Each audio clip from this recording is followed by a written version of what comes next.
Good morning, Aryan. So this is your second game. So in this game you played white and your opponent is black. Your opponent name is Advai E, 1632 rated. Okay, so here you played D4, D5, Knight F3, Knight F6, E3. Okay, so I don't want to touch any openings, but I just want to give you some suggestions about this E3 move. So if you play something like C4 in this main line, you might get some chance what you have missed in this particular opening. So I'll just show you. E3, bishop f5. Here opponent played bishop f5. Usually in Slav defense or queen's gambit declined, you don't see this bishop f5 coming outside. So here black is very happy to play e6 and c6 after bishop f5. But if you play the main opening like c4, then what happens is he can't play bishop f5 in the same position. He can't play the bishop f5 because after bishop f5 cd5. Now cd5 qb3 wins the game. There is no much options to save this pawn on b7.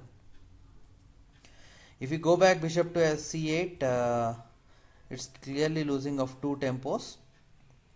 So if he supports by playing b6 or queen d7 is not possible because knight e5 is there. So if he supports by playing b6, you can directly play e4. This move we are sacrificing just to make this bishop b5 check, and you gain one more extra move to checkmate the king. So d into e4, you can simply play knight e5, e6, bishop b5 check, knight b d7, for example, knight b d7, and you can play now two variations. One is g4 g5, driving up the bishop and also the knight. Then you can take the bishop into d7. There will be a piece up. Or if he plays knight f d7, you can directly play g4, driving first, making this bishop go back. Then you can open by playing d5. So g4 is important. So his bishop once go back, you can play d5. So that now queen also joins the attack on the d7 and also sometimes on f7 also. d7, f7 and the a8 rook. So this is winning. Okay, coming to the bishop e4, if we capture with bishop into e4, simply knight into e4, d into e4, knight e5, checkmate threat on f7, e6, bishop b5 check, the same thing, knight b d7, bishop g5, whatever happens I just capture and take the d7. So if knight f d7, then simply I can play d5 because this creates d into e6. If he takes queen into, then the rook, there is a checkmate threat and also a lot of pressure on this d7. Okay, so we'll just see your game now. So knight f6, e3, bishop f5, c4, c6. Now knight c3, e6, bishop e2. Now the bishop is safe. You can't do any attack on queen b6, queen b3, as queen b6 is now coming. There is no threat on the t5. Okay, so one more point I just forgot. So in the same b6 variation, if you play qb3, you can't play queen b6 because knight into d5 is there. You can't take queen into queen, knight into f6 check, and you can just escape by playing a into b. Okay, wait, I'll just show you that position. Okay, so this position I'm saying. Yeah, queen b6 means knight into d5. So if queen takes queen, just you have an intermediate move, knight f6 is a check. Then you can capture and you will be a pawn up and you are winning. Okay, so e6, bishop e2, d into c4, bishop into c4, b5. This b5 is not necessarily necessary because the bishop is already on f5 square. You don't need to play b6 b5 a6 and c5, but your opponent tried. Here I think without losing a tempo you should have played bishop d3. So if you exchange, I get queen to d3. Yeah, that's equal, but I think slightly you have slight edge on the development. So bishop e2. So once you are coming to bishop e2, you should play knight h4 to get the double bishop advantage. So in this position, usually black replies playing h6. Then you have to come back bishop d3 and you have to exchange the bishop. Okay, so knight b d7, you did castling, very good. So a6. So here you played bishop d3. So if you want to play bishop d3 directly from c4 square, you have to play bishop d3. So once you are going to e2 square, you should definitely play knight h4 to gain the double bishop advantage. So here bishop d3, I seriously doubt about this move. Bishop into d3, queen into d3, c5, rook d1 is a very nice move. Rook c8, b3 is a very nice move, allowing you to get the bishop outside. C into d4. So maybe you have to try queen into d4. Queen into d4, bishop c5, queen h4. I think that is also equal. Okay, but keeping the two pieces like this, I think this is not preferred.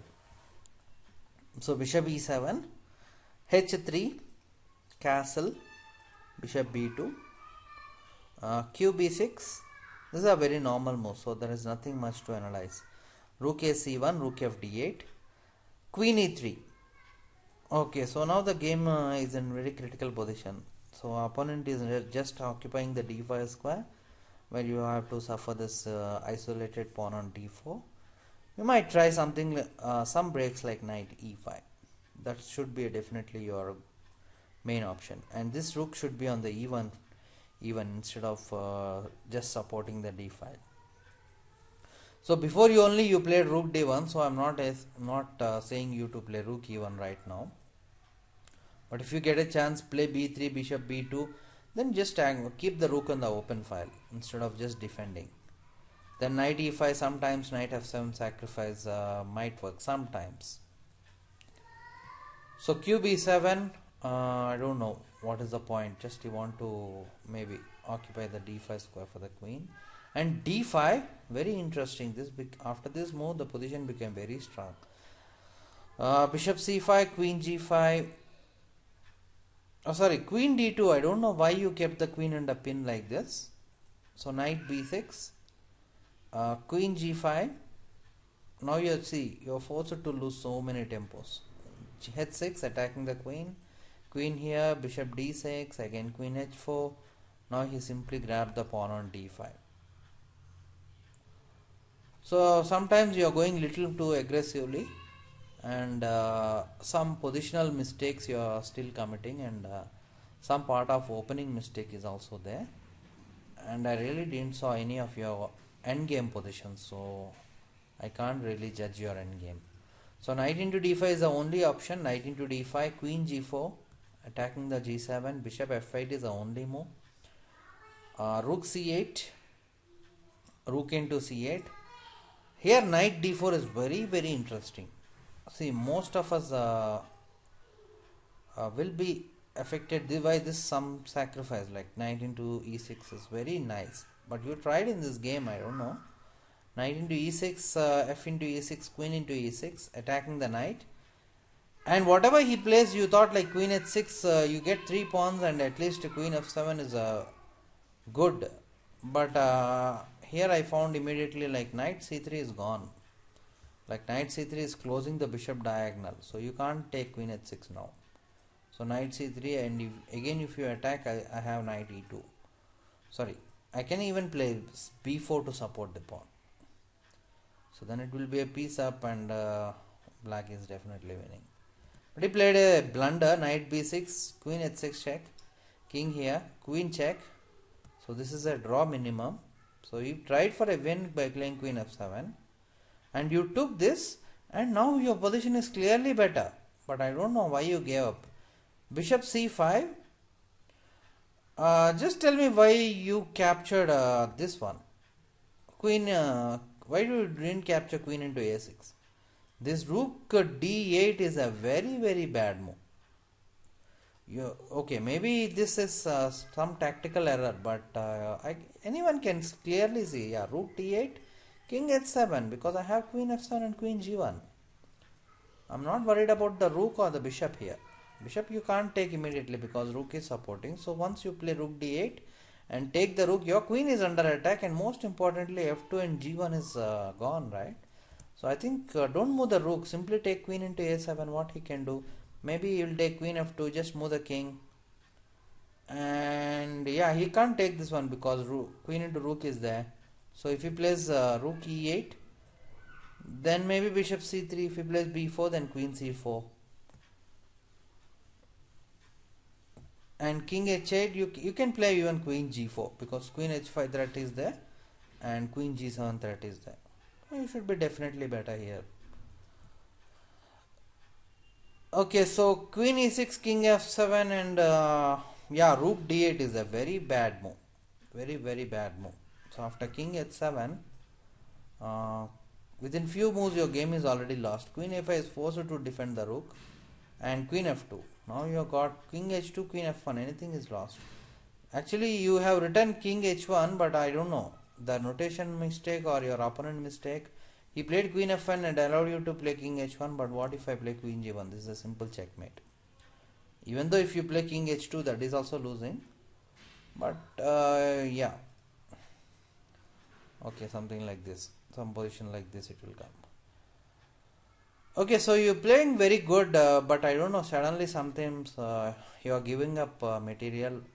You are missing some small tactical problems.